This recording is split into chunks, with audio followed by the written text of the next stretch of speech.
أعوذ بالله من الشيطان الرجيم بسم الله الرحمن الرحيم والصلاة والسلام على سيدنا محمد وآله الطيبين الطاهرين صلوا على محمد وآل محمد اللهم صل على محمد وآل محمد. En el nombre de Dios, el compasivo, el misericordioso.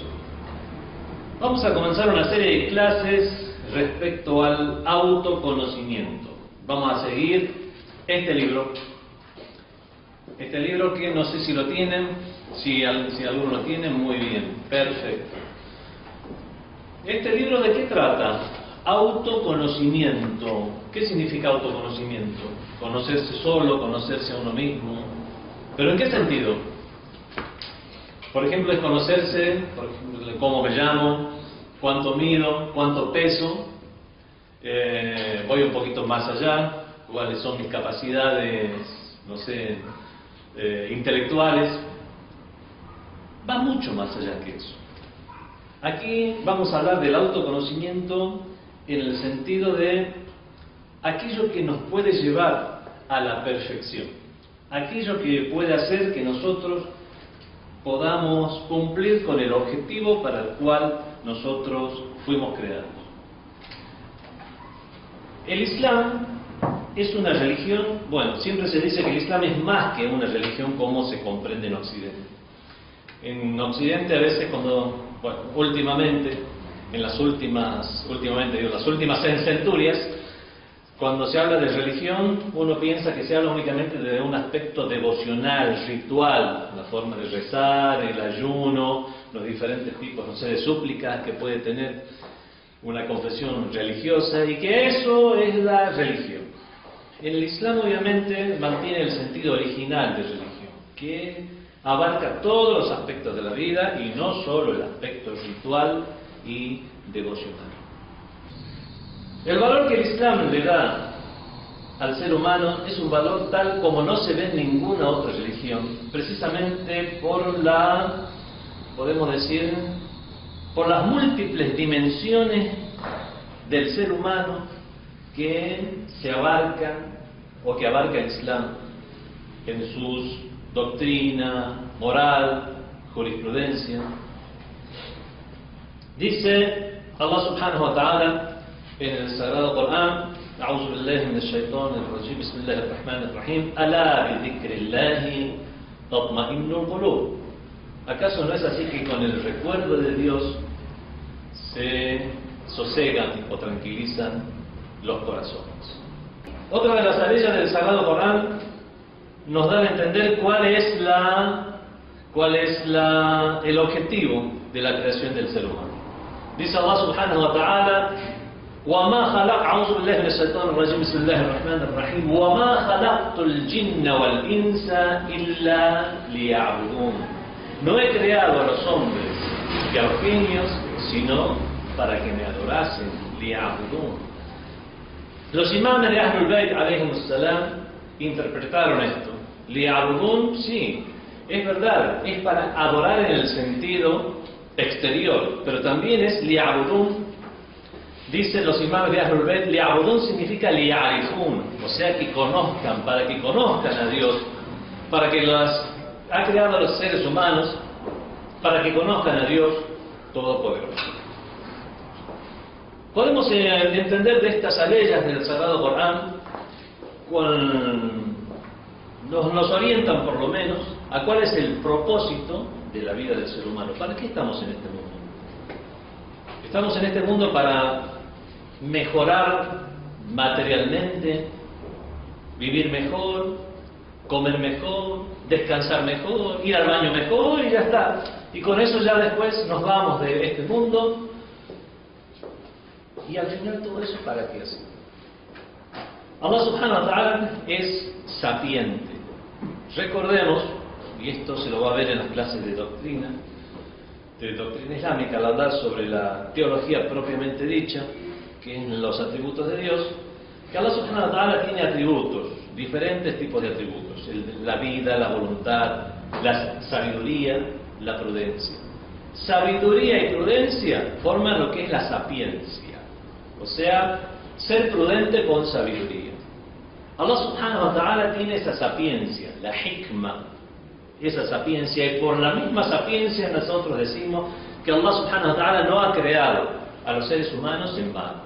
Allah subhanahu wa ta'ala nos ha creado de esta forma, en el cual ha hecho una gran creación, no solamente la del ser humano, la de los cielos y la tierra, para que después llegue a un final y se acabe su historia, y de eso no se saque ningún provecho. Podemos decir que eso está muy lejos de lo que es la sapiencia. Allah subhanahu wa ta'ala realiza las acciones o hace que las cosas sucedan con un objetivo, para que lleguen a algo, para que se perfeccionen. Es precisamente ese el tema de esta materia: el perfeccionamiento del ser humano. Con el autoconocimiento nosotros llegamos a conocernos, a conocer nuestras capacidades, y de esta manera poder llegar a saber varias cosas. Uno, el conocer a Dios, conocer los métodos para llegar a Dios, si realmente vale la pena interesarse por este tipo de temas o no, si realmente vale la pena. Dios tiene un objetivo, no lo tiene, nos ha puesto a nosotros, si nos ha puesto un objetivo, cuáles son las formas y caminos para llegar a ese objetivo. Y todo eso lo vamos a tratar bajo este tema de el autoconocimiento. En este libro, Autoconocimiento, generalmente todos los libros sobre perfeccionamiento interior tratan los temas de la misma manera en que se encuentra este libro. Que primero se muestra la relación entre el conocimiento que uno tiene de uno mismo y Dios. Hay un famoso hadiz, o dicho en general, tomado de hadices. Como sea, este hadiz dice: Man arifa nafsah faqad arifa rabbah. Quien se conoce a sí mismo, conoce a su Señor. Aquel que llega a tener un conocimiento cabal de sí mismo, de sus aptitudes, de sus capacidades, puede llegar a conocer a Dios. Aquel que ignora su propia capacidad, nunca llegará a conocer a Dios, por lo menos de una manera como lo medita la importancia del tema.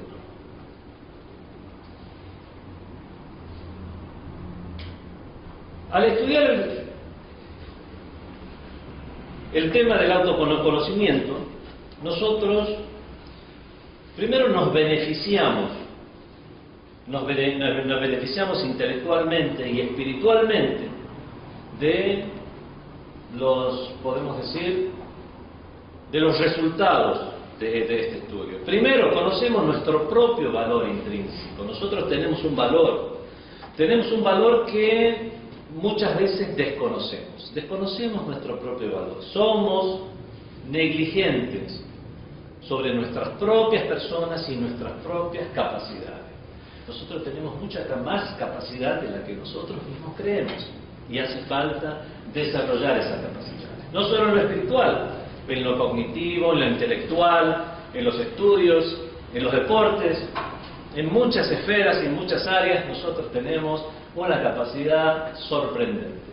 El ser humano en potencia, tiene un potencial realmente increíble, tanto en lo que hace al cuerpo como al espíritu. Para eso debemos llegar a comprender por qué existen esas capacidades y ese potencial en nuestras personas.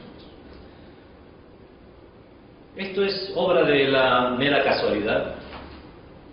Es simplemente por el hecho de que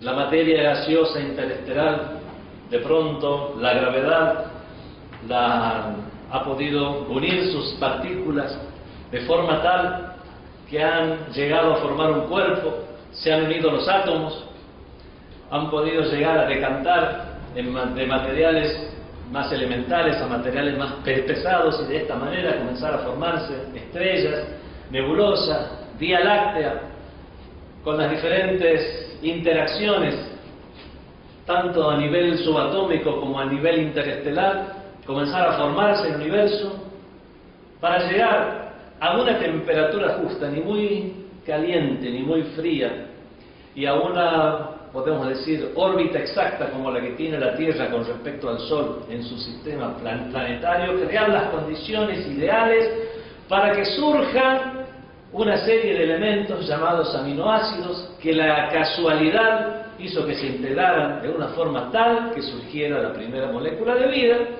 y de ahí comenzar a seguir evolucionando hasta llegar casualmente, una serie de casualidades una tras otra, por una serie de mutaciones una tras otra, hasta que el ser humano llegó a ser tal como es hoy. Independientemente si el método de la conformación del ser humano haya sido de esta forma o no, que ese es otro tema.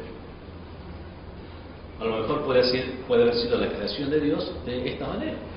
No vamos a negar de lleno estas teorías que necesitan muchísimo análisis, ni tampoco vamos a analizarlas en este momento, sino que aquello a lo que me refiero es, todo esto fue producto de una casualidad, una serie de casualidades, y no de 2 o 3, sino de millones de casualidades, o no. Todo esto forma parte de un plan y una estrategia muy bien pensada para que el ser humano pudiera llegar a tener las capacidades que tiene hoy en día. Obviamente, como dije, este es otro tema que se lo va a estudiar en los temas de doctrina islámica. Obviamente la persona que ya tiene la creencia en Dios, que cree que todo esto no es producto de una casualidad, que existe un ser poderosísimo, que lo puede todo, también que tiene una serie de atributos, siendo uno de esos atributos la sapiencia, la prudencia, la sabiduría, la voluntad, la justicia, la misericordia, nosotros entenderemos entonces el porqué de ese gran potencial que tiene el ser humano. Este potencial puede ser desarrollado de varias maneras. Una de las formas de que se desarrolle el potencial que tiene el ser humano es, podemos decir, mediante la prueba y el error.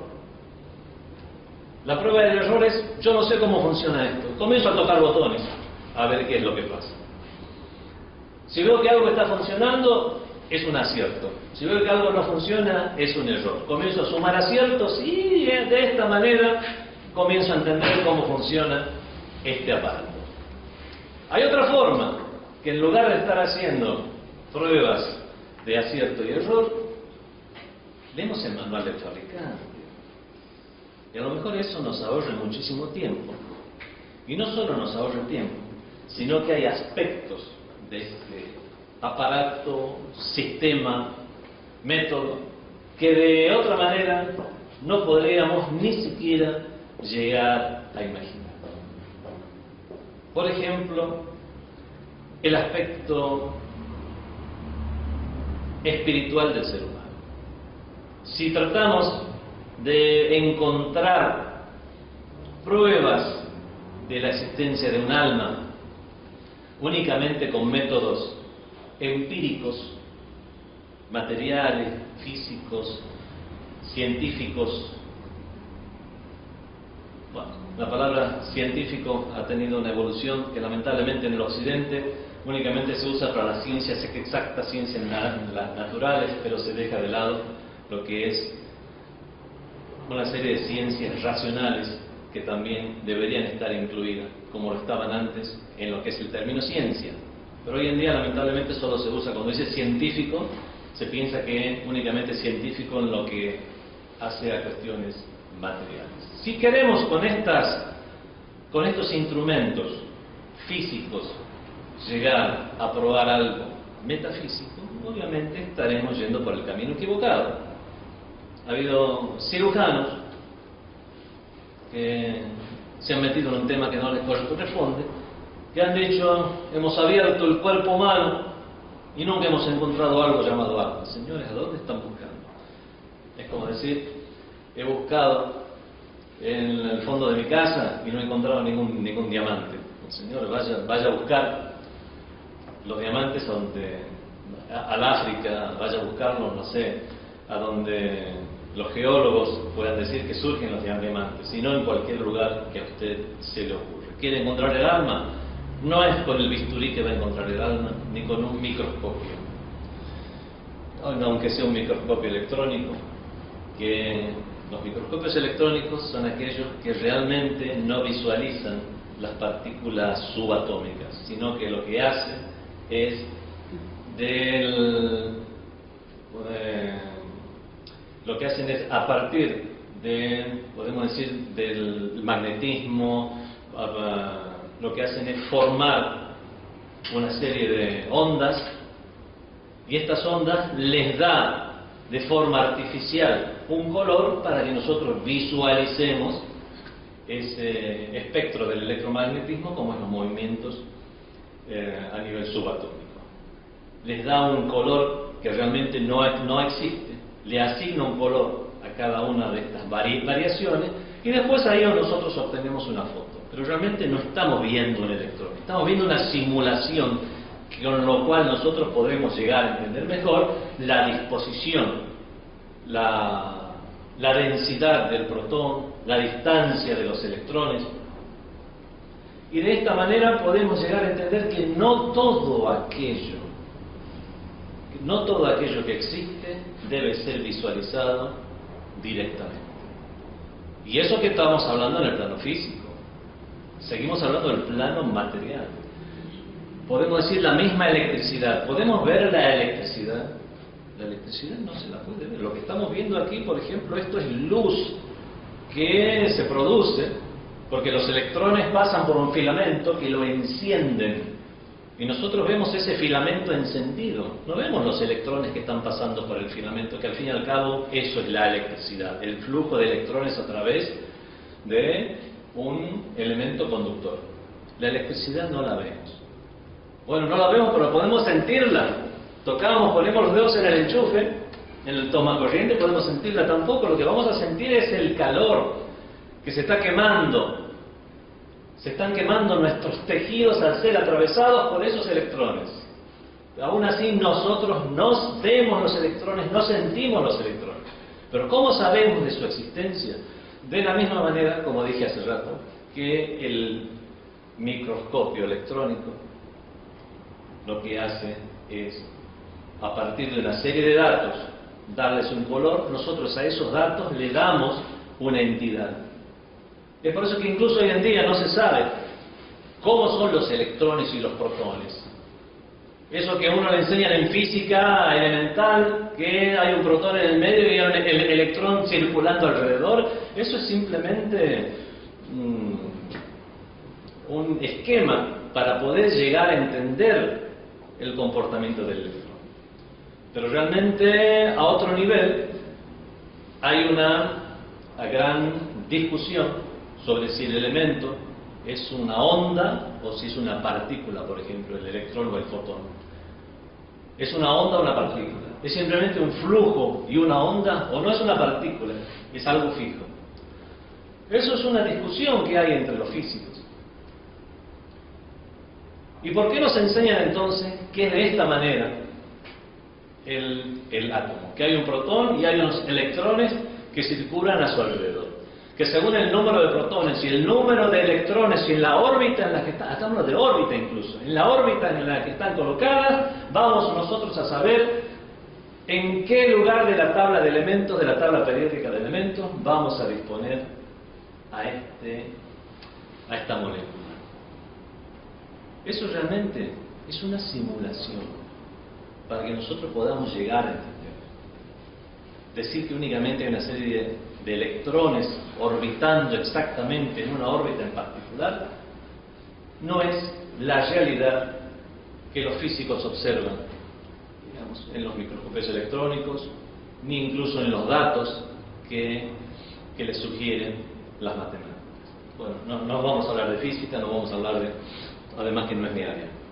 Lo que sí vamos a decir es lo siguiente. Y aún así, ¿hay alguien que duda de la existencia de los protones y electrones y partículas subatómicas a granel que se descubren día tras día, cada vez más? El muón y los quark y los no sé qué. Cada día se descubre una nueva. Y podemos estar seguros de su existencia, porque es a través de la consideración de las mismas que se llegan a los resultados científicos. Se está buscando, se cree haber encontrado la partícula de Dios.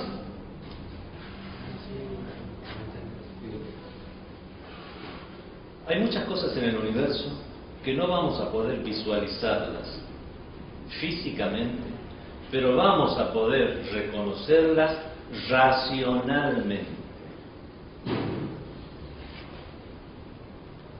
Y seguimos hablando del mundo físico. ¿Qué pasa si además queremos tener una cognición, queremos tener una serie de datos sobre el mundo metafísico? Ya no tendremos más elementos que entre la razón y la cognición como para hacer análisis, desarrollos temáticos que pueden brindar un resultado transferible a otras personas. Hay otro tipo de cognición, pero que no es transferible. Es la inspiración o la revelación, que la inspiración que en un grado perfecto de la misma es la revelación que tienen los profetas y mensajeros. Pero eso no es transferible. Es una experiencia muy interna. Entonces hay diferentes tipos de obtener el conocimiento. El primer tipo de conocimiento que nosotros podemos llegar a obtener es el de los datos físicos. Tipos de conocimiento.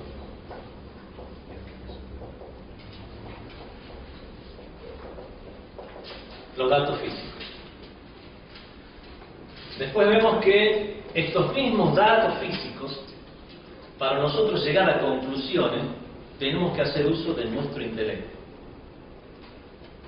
Y hay algunos datos que ni siquiera por medios físicos los obtenemos, sino son datos racionales.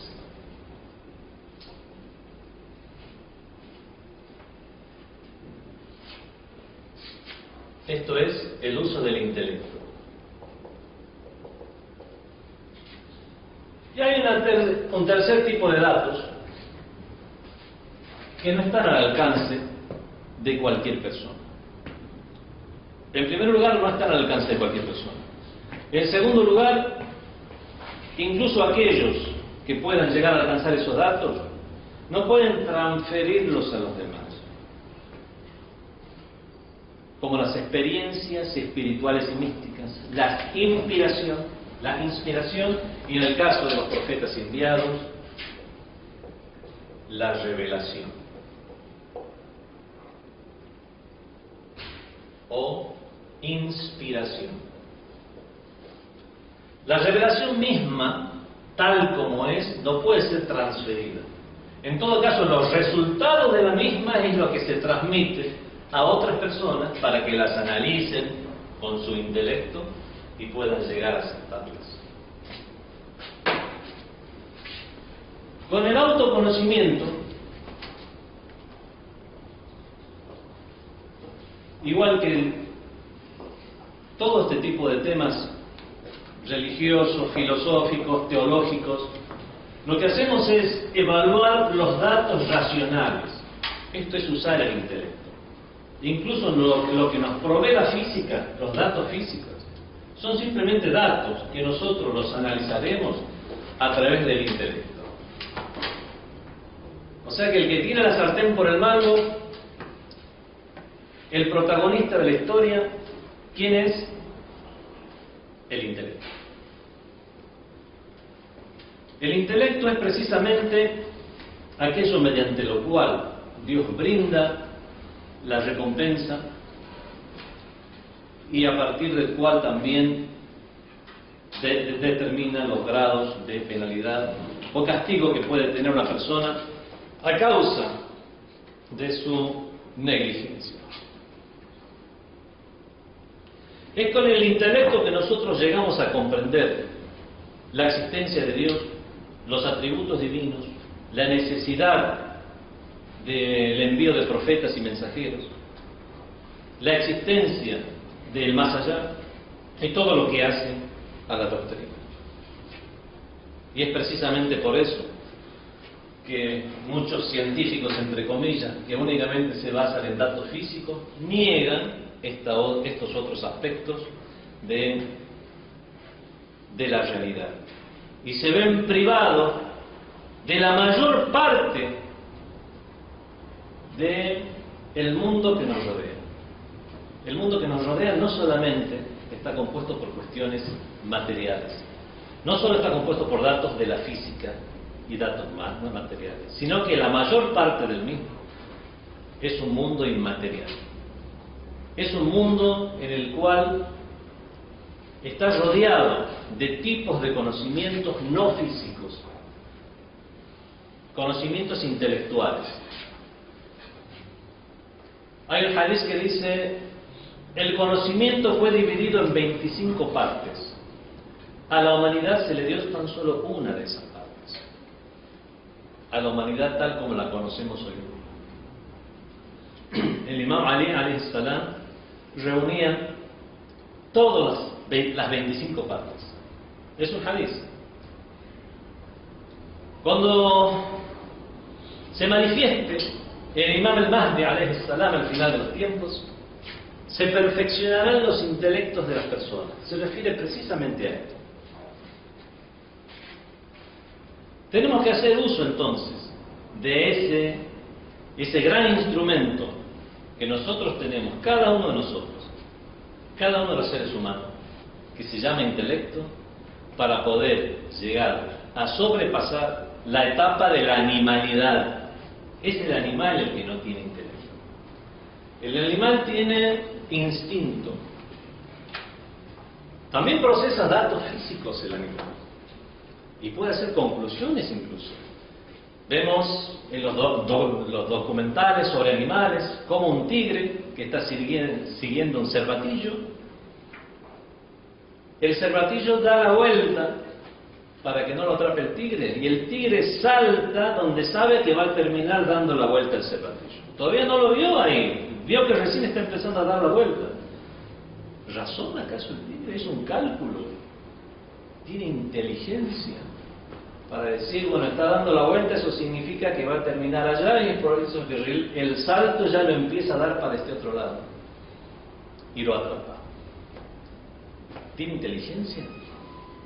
Lo que tiene es instinto y un manejo de datos del mundo físico, pero eso no lo podemos llamar inteligencia. Bueno, esto ya es una cuestión que podemos discutir con neurólogos, biólogos, antropólogos, psicólogos, psiquiatras, para ver realmente esas determinaciones que un animal, los animales más inteligentes, pueden llegar a tener, si eso es una muestra de raciocinio o de instinto. No vamos a entrar en ese tema, que tampoco es lo que nos incumbe. Pero sí hay algo que va a ser reconocido tanto por personas que aceptan la religión como aquellos que la niegan. Tanto para aquellos que admitan un cierto grado de inteligencia en los animales como en aquellos que la nieguen del todo y que llamen a todo eso instinto. Tanto uno como otro entiende la diferencia en cuanto al raciocinio que existe entre el ser humano y el resto de los animales. Entonces, habíamos llegado al punto en el cual habíamos dejado establecido, independientemente de la teoría que una persona siga, si es religioso o no lo es, o la teoría antropológica o biológica que acepte respecto al grado de inteligencia, entre comillas, que pueden tener los animales. Todos, por unanimidad, reconocen la diferencia que existe entre el ser humano y los animales. Que existe algo en el ser humano que se llama conciencia, cognición, intelecto, grado intelectual que lo diferencia de lo que son los animales. Una de las particularidades del ser humano, existen muchas, pero una de ellas es precisamente el sentido de lo espiritual. El ser humano, en tanto en cuanto ser humano, siempre ha tenido una tendencia a lo espiritual. Incluso aquellas comunidades de humanos primitivos, el tema de si descendemos de estas personas o no, o si Adán es una creación independiente de estas personas que estaban, obviamente, porque encontramos estos huesos, se hace la prueba del carbono 14, por lo tanto no se puede negar de ninguna manera que existían estos humanos primitivos. Incluso en estos humanos primitivos encontramos que había una espiritualidad o religiosidad, un ritualismo, la forma en que enterraban a sus muertos, una serie de rituales que no hay otra explicación para una serie de elementos, movimientos o lugares que ellos destinaban para un objetivo en particular que el de la espiritualidad o religiosidad. Algo que encontramos en todas las civilizaciones a lo largo de la historia y en todos los tiempos y en todos los lugares es precisamente esto, la tendencia del ser humano a la espiritualidad. Algo que también caracteriza a los seres humanos. Ya saltando todas las etapas de progreso humano hasta alcanzar lo que es la civilización, por lo menos aquella civilización en la historia conocida. Ya no hablamos de prehistoria, hablamos de la historia conocida. En las civilizaciones, la civilización de Asia del Este, en las civilizaciones africanas, el antiguo Egipto, Grecia, Roma, la Persia antigua, o incluso las civilizaciones indígenas del continente americano y demás, ya encontramos civilizaciones en las cuales encontramos a las comunidades humanas viviendo una espiritualidad. Es a partir de esa misma espiritualidad que el ser humano, ya dentro del Islam, tiene un punto de partida y un potencial como para alcanzar el objetivo para el cual, según nosotros los musulmanes, el ser humano fue creado. Y poder alcanzar lo que se llama al-malakut. ¿Qué es el malakut? El malakut es el reino de los cielos. Un término común a las religiones monoteístas, sobre todo aquellas del trompo arámico, como lo son el judaísmo, el cristianismo y el islam.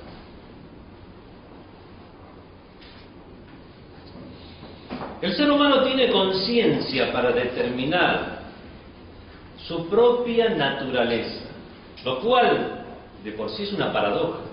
Es un ente biológico que se analiza a sí mismo y que no llega a conocerse, y que es más lo que desconoce de sí mismo que lo que conoce. Nos desconocemos qué es lo que somos, material, biológica, espiritual e intelectualmente. Y si no, pregúntenle a un neurólogo, ¿qué tanto se conoce respecto a las actividades del cerebro